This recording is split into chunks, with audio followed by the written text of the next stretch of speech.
If you had told me 5 years ago that this is where I would be, I would not believe you. Welcome back to Evolving with Amy, a place for growth, self-discovery, and becoming the best version of yourself. Has anybody ever asked you, what is your 5-year plan? I've hated that question since they used to ask me that back in middle school, in high school. Like, you're gonna have to know what your 5-year plan is. I was literally 18 years old and had no idea what my life was going to look like. First of all, can I just give thanks to God that I have survived my 20s and that I am where I am today as a 31-year-old woman? Because had you told me that 5 years I would be where I am today, I literally would not have believed you. 5 years ago, first of all, was 2020. In 2020, I was living in California. I had a specific job that I didn't necessarily love. Let's not even talk about relationships right now. Like, let's not even talk about that. Point is that had you told me I would be in a whole other state, I would not have believed you. I would have never ever guessed that I would be living willingly in Arizona, that I would want to move to Arizona because it was just not one of the places that I ever saw myself living at. However, we plan and God laughs, but also we get new inspirations as time passes by, and you just kind of have to go with what you feel called to. I definitely felt called to Arizona, and I can now see the reasons why. Arizona is allowing me to grow, to flourish in ways that I probably wouldn't have had I stayed where I was. Anyways, in today's video, we are gonna talk about releasing timelines, releasing what we thought we should have accomplished by the time that we are in right now. I invite you to be open, and I also invite you to have grace for yourself, because timelines is one of those things where we feel like we have fallen behind if we haven't had children, if we don't have the career that we've always wanted, if we're not married yet, if we don't own a house, if we don't own property, if we don't have our savings together, if we're the only ones left. A, B, C, D, E, F, G, H, I, J, K, L, M, N, O, P. Let's release that. Let's give ourselves some grace in this moment. And let's have a heart-to-heart about releasing the timelines. If you would have asked me 5 years ago, 10 years ago, what my life would look like at 31, I would have told you I probably would have been married already with children, with a husband, and a housewife.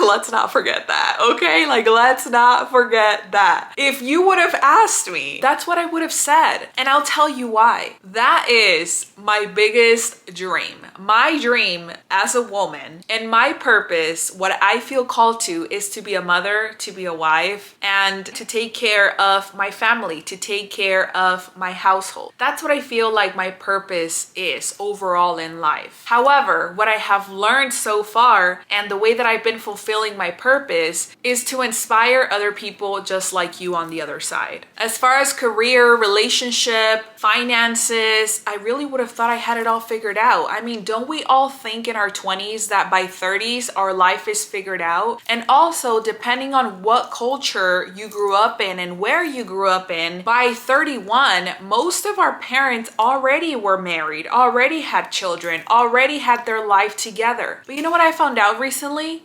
As a 31-year-old woman, nobody knows what they're doing. Like, I don't know who needs to hear this, but nobody knows what they're doing. We're all just figuring it out along the way. And I think sometimes we see people on the other side, especially now that we have social media, and we wish that our lives would be just like theirs. But what we fail to remember is that people, for the most part, don't show the bad, the ugly, or anything that they want to be judged by. Therefore, only showing the blissful moments of their lives. So yeah, when I tell you I thought I'd be married by now, I thought I'd be married by now, y'all. I really did. I thought I would have children by now. I really thought I would have it all figured out. And yet, somehow, listening to myself even say this, it reminds me to have grace for myself. It reminds me about perfect and divine timing. It reminds me that I am being prepared for something so wonderful. And so here's the thing. Do I have it all figured out? I don't. I'm still figuring things out. I thought that by now I'd probably be a full-time content creator and I wouldn't have to go to my 9 to 5. I thought that all of the desires that I had 5, 10 years ago, I would have already had them. And it is impossible sometimes to not look at the things that you don't have and focus on the lack. But something that I've learned along the way is to focus on the things that you do have and to be grateful for what is happening in your life so that you can be prepared for what's to come. My reality today is that I am a self-loving woman, a single woman, someone who still works a full-time job and does content creation and does so much more. Who I am today as a 31-year-old is a completely different person than who I thought I was going to be in the most divine and loving way. I have become more caring. I have become more loving. I have discovered new things about myself. I have discovered everything that I want and that I desire and that I'm looking forward to. I have become a full-time content creator while still having my 9 to 5 because I have time to do it all right now.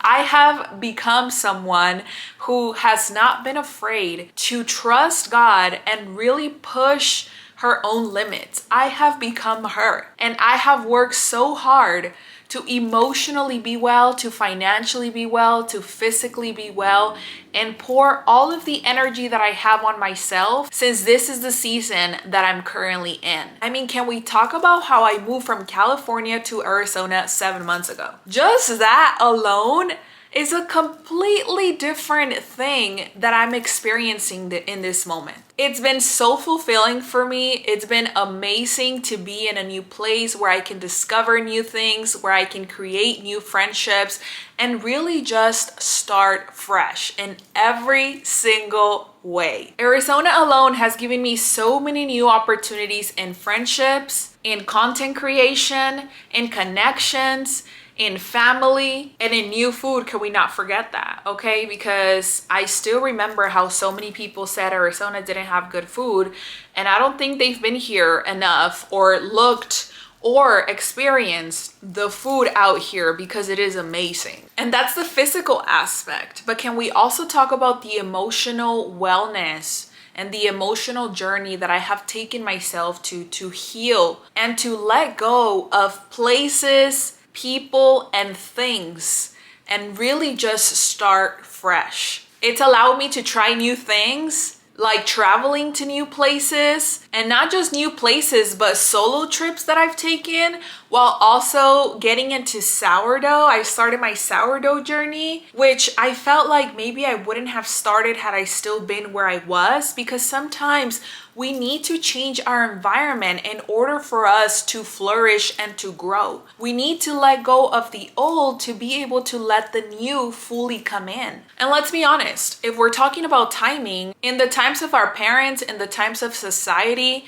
in the timeline that anyone and everyone wants to put on you, you probably are too late. But here's the thing, I don't live on anyone else's timeline but my own. And I understand and I am fully aware of the fact that things are going to align and are gonna happen for me the way and at the time that they're supposed to. Because what I've learned is that if it's not for me, I don't want it. If I have to force it, I don't want it. If I have to beg for something, if I have to chase something, if I have to go out looking for something, then it's not meant for me. Because what is meant for me is just going to come to me. And the only thing that I can do right now is to focus on myself and give myself all of the energy and all of the love and all of the care that I deserve. Now, I'm not gonna lie, and thankfully I'm not someone that went through this, but I understand that a lot of people actually do go through this, which is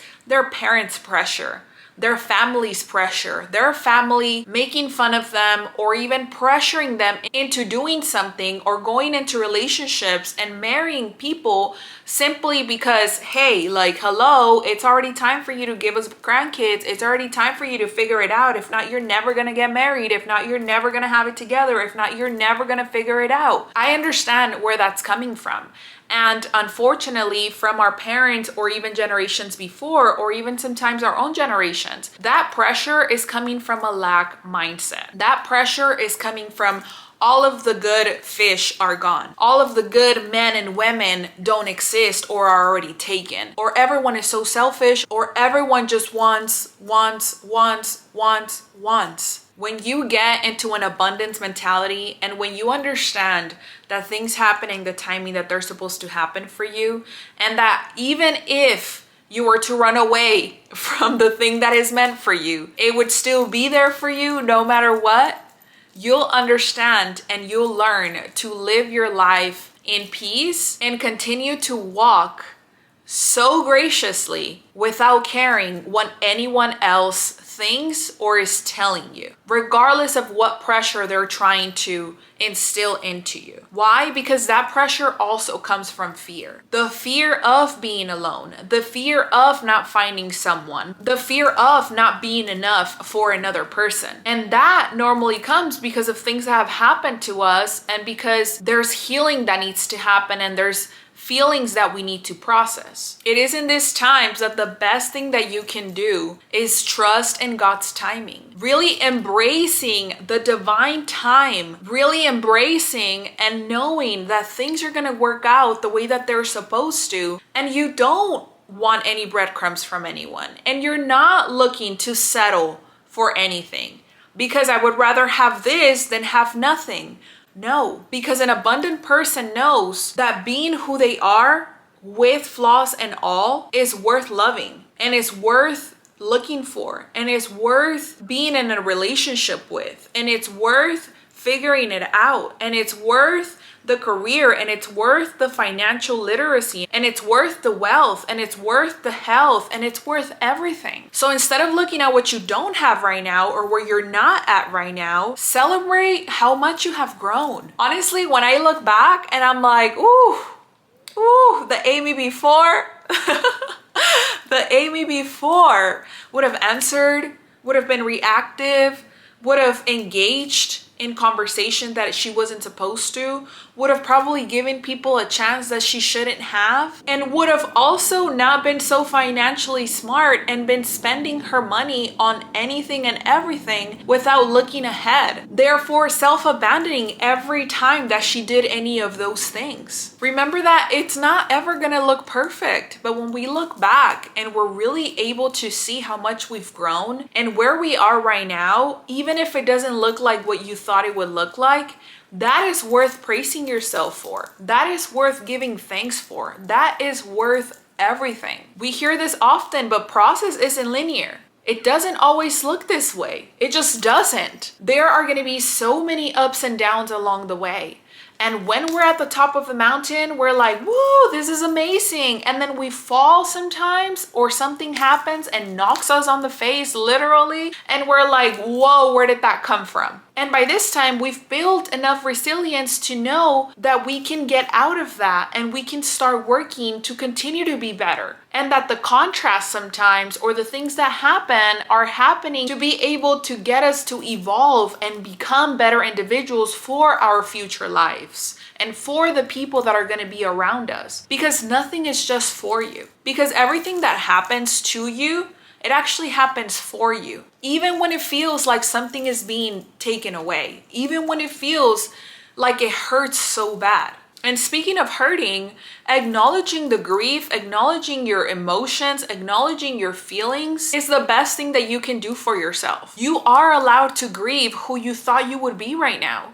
You are allowed to grieve the fact that you thought you were going to have a child and you still don't. You are allowed to grieve the fact that you thought you would be married to a specific person or married at all and you still haven't been. You are allowed to grieve the fact that you thought your life was going to look a certain way because you were in a committed relationship with someone and all of a sudden things fell apart. You are allowed to grieve the career that you thought you would have right now. You are allowed to grieve the house that you thought you would live in for the rest of your life. You are allowed to grieve. You are allowed to process your emotions. And if that is something right now that you feel like you need to do, I want you to know that you're allowed to grieve that. I want you to know that you are allowed to process your emotions in the best way that you can in this moment, because your feelings are valid. And that is exactly what you're currently experiencing. It's not about brushing it under the rug, because eventually things add up. It really is about processing your emotions and grieving what you need to grieve in order to release it and in order to allow the new to come in. In moments of despair, what I like to do is to acknowledge both. Acknowledge both truths, because two things can be true at the same time. I can be grateful and sometimes feel disappointed, and I can love where I am and still want more. You can love being single and still desire a healthy relationship. You cannot like the job that you're currently at and still enjoy some of the days that you're there because of the people that make it better. Two things can be true at the same time. Never forget that. Now, personally, what I'm focusing on right now is my personal evolution versus external milestones. What do milestones look like? Getting married, having children, buying a home, buying my dream car, having the perfect career, having the perfect life, or having the life that I desire, and having the possessions that I desire. Those are milestones. But instead of looking at the external milestones that are going to come, is focusing on my personal evolution, is focusing on myself, who I'm becoming, how I'm evolving to the best version of myself. Something that I constantly say is, if you met me yesterday, you don't know who I am today. And if you met me today, God bless you, because who I was before is not who I am today. I am a much more evolved and emotionally intelligent person, and I'm a lot more caring, and I'm a lot more loving, and I'm a lot more compassionate and graceful and grateful for where I am in life right now. Something that I learned through therapy, and it's something that I still like to use, is setting intentions for my life. Rather than goals, rather than where I want to be in the next 5 years, therefore putting a timeline on something, I like to set the intention out to God and out to the universe of what I desire most in my heart. He already knows it. Your intentions for the future can be faith-based, they can be about self-love, and they can also be about aligned opportunities. You get to decide what it is that you're looking for, and you get to put yourself out there in whichever area of your life you feel ready and called to. Remember that there is not an opportunity that is ever going to come in front of you that you are not ready for, and that you have not been given the proper tools to be able to adjust to it and to be able to work through it. Most times what stops us is our fear of judgment and our fear of not having it right and not getting it together and being a failure once again because we were a failure before. Be graceful towards yourself and just remind yourself that if an opportunity presented itself, it's because you have what it takes. It's okay if you're not where you thought you would be either. I've been vulnerable enough with you guys in the past on my personal channel, and I'll be vulnerable here on this channel as well. You guys know that. You guys know my dream. You guys know what I look forward to the most. But that doesn't mean that I stop my life or that I stop living and having fun because of something that I currently don't have. Especially if it's out of my control. I can't just draw up a man and be like, here, come here, like you're it. I can't do that. I can't. What I can do is become the best version of myself, continue to work on myself and focus on myself, and that person will automatically be attracted to someone like me because we'll be on the same wavelength. We'll be on the same page. Neither of us will have to sacrifice or compromise our values, our morals, or our desires because we are both going to be willing to show up for one another in the ways that we both need each other. If you are someone just like me who is waiting for anything in your life, I'll share with you guys something that I like to live by, which is I love myself enough to wait patiently for the love that I deserve. I love myself enough to wait patiently for the things that I deserve. I love myself enough to wait patiently for the family that I deserve. I love myself enough to wait patiently for the relationships that I deserve. I love myself enough. And you have to love yourself enough to wait patiently and not settle for breadcrumbs from anything and anyone. Maybe who we are becoming is a lot better than who we thought we would be. Please share your stories with me if you're open to it, if you feel like being vulnerable. I know that not just myself reads the comments, but other people read them too, and we can continue to help each other grow evolve, and discover new things about ourselves, especially in a community like this. Thank you so much for being here on yet another video. I love you guys, and I will see you guys next Wednesday. Bye.